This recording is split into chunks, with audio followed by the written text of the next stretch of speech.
Hi everyone, welcome back. I'm Di, and today I'm bringing you another chapter by chapter. Chapter by chapter are my audio-only reading vlogs for books that I read. I have done these previously for the Book One Cozies Club or the first in a series Cozy Mystery Book Club. And basically what I do is I break the book down into sections, and then each section will have a separate vlog or a podcast episode, if you will. And I will read through so many chapters and share with you my thoughts on what I read as I read it.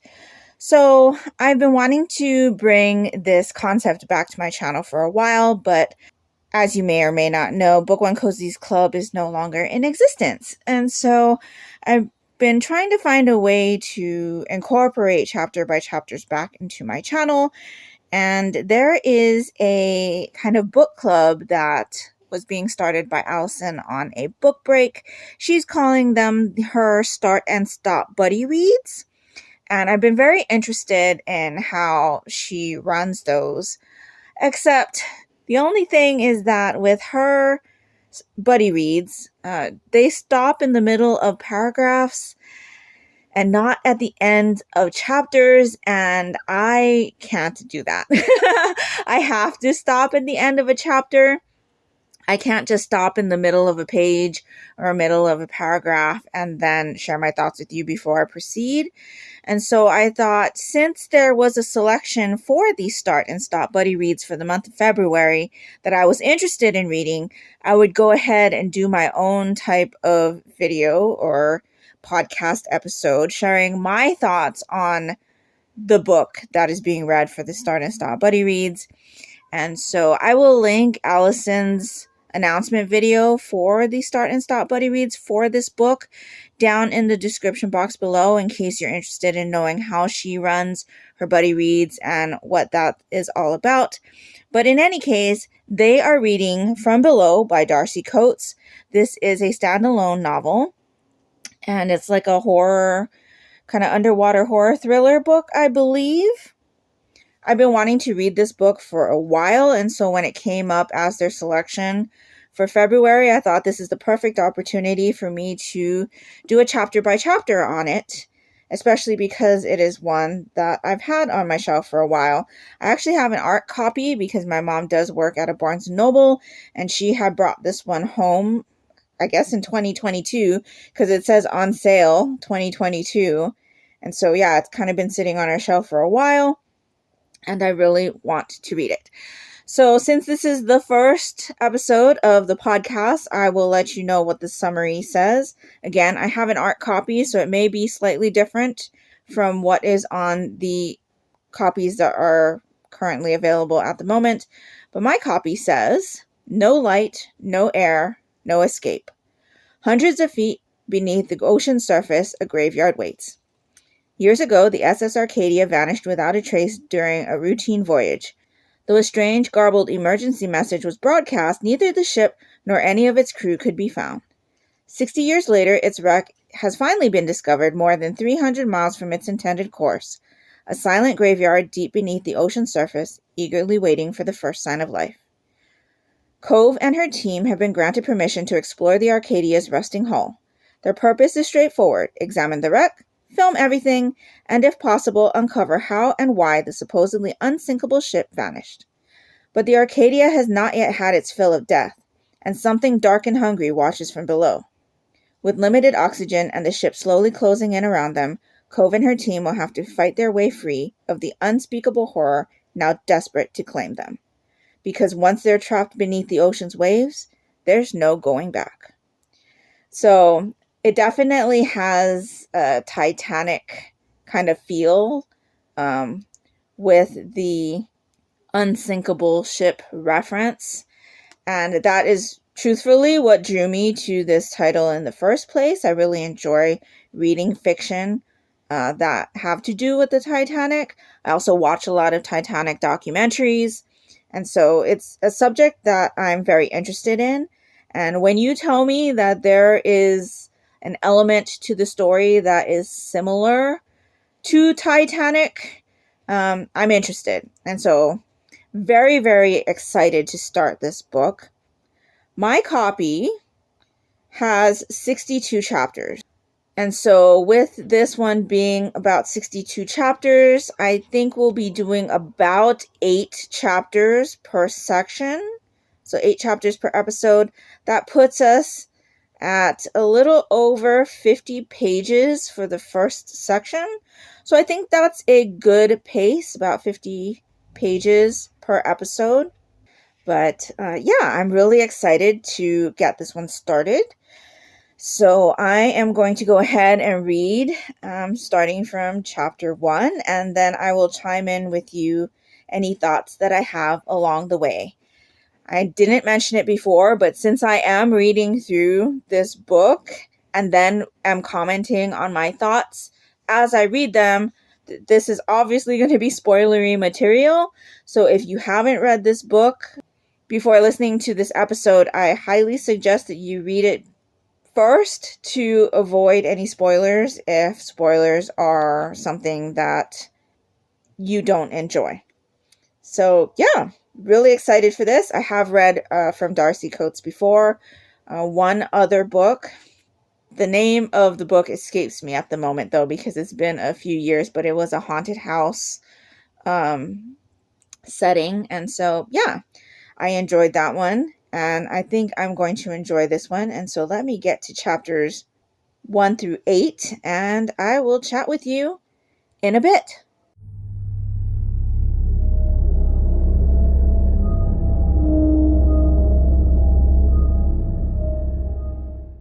Hello. Okay, I have finished chapter 8. So sometimes when I do chapter by chapters, I have things that I really want to talk about after I read it, and so there'll be more clips in between. But other times it's going to be like this, where I read through all of the chapters and then give you my thoughts on what I read after I finish it.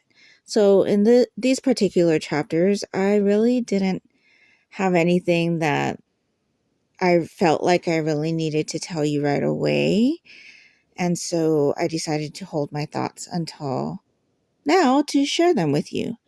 So I think also because we're just getting to know like the setting and all of the characters and things like that, there's not too much to comment on at this time. But I did enjoy what I read so far. I get the like little bit of creepy factor that we're going into this thing that, has like bad omens that are already like plaguing this expedition. And so you kind of already kind of get that creep factor, I guess. It's not super creepy yet. Things are just kind of pointing in that direction, but I have to believe things are going to start ramping up rather quickly. These chapters already show me that there is a thing that's happening that I don't quite care for in books, and that is the jumping back and forth between time periods. So we have already jumped back to the past before the Arcadia sank, and we also had that little scene where Aiden was making his little cameo appearance on the tapes or insert recording or whatever he was doing, and all of that was in a different time also after they had already made the dive, I think. I don't like jumping back and forth between time frames. For me, I would much rather have a linear storytelling, but it looks like we're going to be jumping back and forth because I can already see at the beginning of chapter 9 there is a past date on it. And so, yeah, not my favorite thing to happen in books, but so far it's not too bad. I had to go and look up to see if the SS Arcadia was an actual ship because the name did sound familiar to me. And it actually was a ship.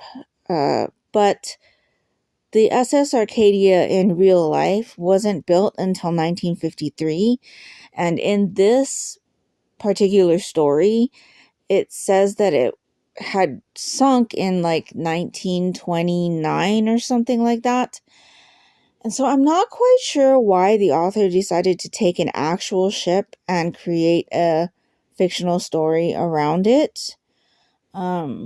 Especially because from what I read, the SS Arcadia's travel plan was from Australia to Britain or somewhere in between those two areas. And I believe the author lives in Australia, so the author should know this, I would think. But yeah, I'm kind of curious to know why the author had picked an actual real life ship to create this story around. Did the author not know that there was a ship that was named the SS Arcadia? Did she think that she just made it up? I'm kind of curious. I did try to see if there was anything in the afterword, and there wasn't.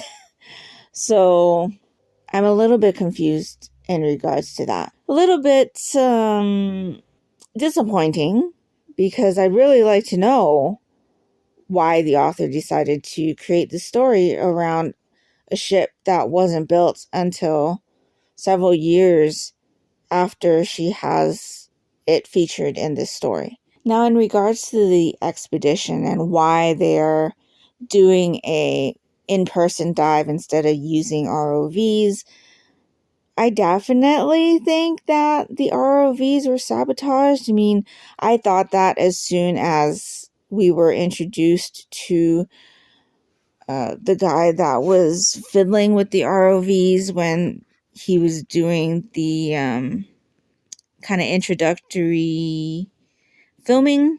I don't remember what his name was. Was it Sean? I think it might have been Sean. Yeah, I definitely thought as soon as we were introduced to him in the first few pages and they were mentioning that there was an issue with the ROVs, that maybe there was some sabotage going on, because how could it be that all of the ROVs are not working right now? But yeah, it was definitely mentioned a little bit later in the chapters.